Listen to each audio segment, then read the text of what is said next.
Baik, terima kasih saudara. Senang sekali saya Dosi Alfian kembali menjumpai Anda dalam Serambi Topik, dan seperti biasa kita akan membahas informasi penting di Harian Serambi Indonesia yang hadir hari ini.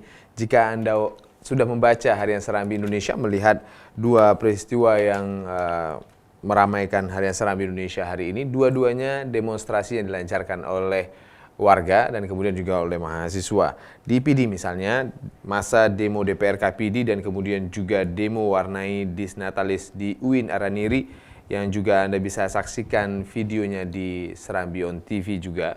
Dan kemudian juga kita menghadirkan berbagai informasi-informasi lain juga di Harian Serambi Indonesia. Saya akan berbincang-bincang bersama Sekretaris Redaksi Harian Serambi Indonesia, Bung Bukhari Amali. Assalamualaikum, Bung Bukhari. Waalaikumsalam, Bung Dosi. Apa kabar hari ini? Alhamdulillah sehat. Terima kasih kehadirannya di studio Kompas TV hari ini. Apa yang melatar belakangi kita akhirnya mengangkat informasi besar terkait dengan demo yang ada di PD. Di tengah juga kita menghadirkan foto, master foto yang ada di Harian Serambi Indonesia tentang demo yang ada di UIN Araniri. Gimana nih, Bung? Iya, memang kemarin ada dua demo yang hampir bersamaan. Yang satu di UIN itu memang lebih ke ke dalam soal kampus itu mahasiswa yang memprotes pihak direktorat. Kemudian juga di PD ada demo dari massa yang ke DPR KPD. Ini demo politik. Ini tentu dimensinya lebih luas ya. Ya, makanya kita mengambil yang di PD karena kita menganggap ini persoalan-persoalan pilkada di mana saat-saat penentuan calon ini sepertinya semakin panas. Jadi ya semakin menarik untuk diikuti. Ada massa ini bergerak karena mereka menganggap ada statement dari Ketua Komisi A DPR KPD itu merugikan salah satu calon karena dianggap melakukan intervensi terhadap KIP di daerah itu. Makanya mereka bergerak. Karenanya kita mengikuti terus proses ini menjadi berita kita menjadi headline, Bung Dosi. Oke, apa yang sebenarnya tuntutan dari para pendemo setelah kita liput informasi tentang ini, Bung? Iya, pendemo menginginkan DPRK ini tidak melakukan intervensi terhadap KIP. Karena di sana kan ada salah satu calon yang dipermasalahkan, kemudian juga diduga bermasalah dengan ijazah, tetapi oleh Panwasli dan Gakum di sana dianggap sudah kelar masalah ini. Kemudian ada pihak-pihak juga yang meminta supaya KIP harus konsisten. Ini versinya macam-macam, Bung Dosi. Ada menganggap ini tidak pantas diloloskan, maka Komisi A ketuanya itu meminta KIP di sana supaya memperhatikan masalah persyaratan ini. Jadi ada dua kubu sebetulnya di sana yang sama-sama besar, saya kira, yang ingin terus masing-masing menganggap harus hukum harus ditegakkan. Jadi ada yang menilai versi KIP sudah benar, ada yang menilai itu KIP bermain. Jadi ini politik sebetulnya ya. Kita mengikuti saja karena penetapan akhir kalau saya tidak salah itu tanggal 24 ini akan pengesahan terhadap calon. Kalau memang dianggap bermasalah bisa saja tidak lolos calon itu. Tapi kalau dianggap tidak bermasalah akan lolos.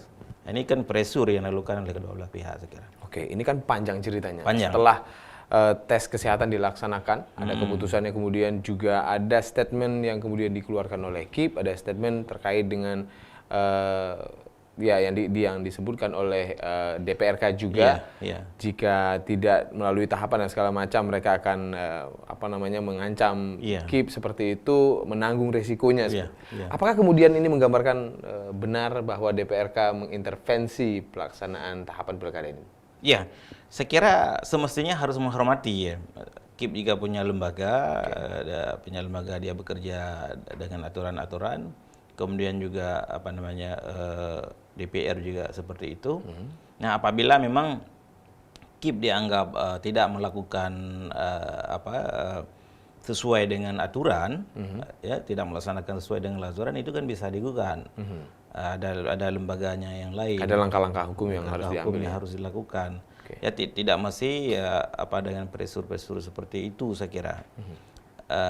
Kita secara pribadi menginginkan ini berjalan sebagaimana mestinya. Artinya tidak ada pihak yang dirugikan sehingga tidak bisa ikut. Nah, ini kan sedih kita ya kalau bisa terjadi. Kecuali memang dia betul-betul tidak memenuhi syarat untuk bisa ikut. Tapi sepanjang itu memenuhi syarat, kita menginginkan ya demokrasi harus berjalan sesuai dengan harapan masyarakat, saya kira.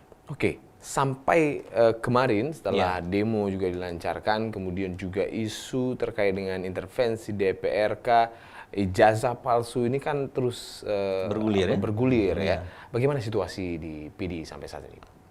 Saya kira panas ya. Panas, terutama menjelang tanggal 24, yaitu hari Senin nanti. Ini kan masing-masing kan terus mengintip kira-kira apa yang akan diputuskan oleh KIP. Karena kan ini kan ada dua kubu besar di sana, kubu Bupati Sarjani incumbent dengan kubu Abu Syik. Abu Syik maju lewat jalur independen, sedangkan ini melalui partai nasional dan juga partai lokal. Jadi disapu bersih sama apa namanya? Sarjani.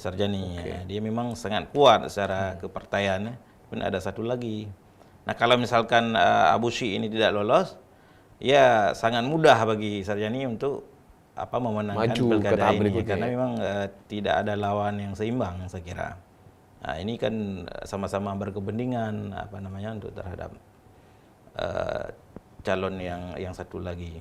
Di tengah situasi PD yang cukup panas juga, kita beralih ke Darussalam Aceh Besar, yang kemudian juga diwarnai dengan demo yang kabarnya juga ada letusan senjata di sana. Seberapa ricuh sebenarnya hingga kita jadikan fotomaster di Harian Serambi Indonesia? Iya, karena kemarin mahasiswa ini menggasa ingin masuk ke dalam, karena pada saat yang bersamaan juga sedang dies natalis di UIN Naraniri. Jadi kan pihak keamanan saya kira sudah benar ini kalau mahasiswa masuk, ini kan bisa mengacaukan acara yang sedang berlangsung di dalam, yang juga dihadiri oleh pejabat-pejabat penting juga baik dari lembaga maupun dari pemerintah maupun dari DPR. Nah, tapi oleh mahasiswa merasa ini dia itulah tempatnya ingin menyampaikan aspirasinya harus ke dalam. Maka karena terjadi tolak menolak dan sebagainya, akhirnya pihak keamanan melepaskan senjata dan setelah itu mungkin bisa dikendalikan, saya kira. Oke, dengan keinginan massa waktu itu, mahasiswa juga ingin mendobras masuk. Apa sih sebenarnya keinginan dari para pendemo hingga akhirnya terjadi kericuhan seperti ini, Bu? Saya melihat ini hanya pintu masuk saja ya, soal logo yang tidak disetujui sebetulnya. Kemudian ada persoalan lain, ada juga di bukan hanya logo saja. Tidak hanya logo, maksudnya ada nepotisme, ada macam-macam yang transparan penggunaan anggaran. Jadi itu semua terjadi akumulasi ya, sehingga ya mau dibeberkan semuanya kemarin sebetulnya. Tetapi itulah mungkin karena tidak bisa masuk, karena memang acaranya juga mahasiswa pun sudah menunggu momen yang di acara yang seperti ini dia ingin sampaikan. Nah, setelah kericuhan kemarin, demo kemarin terjadi juga di PD, ini kan fokus informasi cukup banyak, Bung. Apa rencana ke depan Harian Serambi Indonesia? Ya, kita tetap terutama karena ini tahap pilkada ya, kita tetap memantau tahapan-tahapan pilkada terutama di tingkat provinsi. Selain itu juga kita melihat bencana alam di daerah. Ada longsor, hujan yang ini juga sangat terganggu aktivitas masyarakat. Ya, semoga pemerintah juga bisa dengan cepat bisa menangani masalah ini sehingga masyarakat tidak terkurung di daerahnya akibat banjir yang rutin seperti ini. Oke, ini juga menginformasikan untuk kesiapsiagaan masyarakat juga terkait dengan bencana yang mungkin saja terjadi. Terima kasih, Bung Bukhari. Dan saudara, demikian perbincangan kami bersama Sekretaris Redaksi Harian Serambi Indonesia dalam Serambi Topik. Saya Dosi Alfian, sampai jumpa.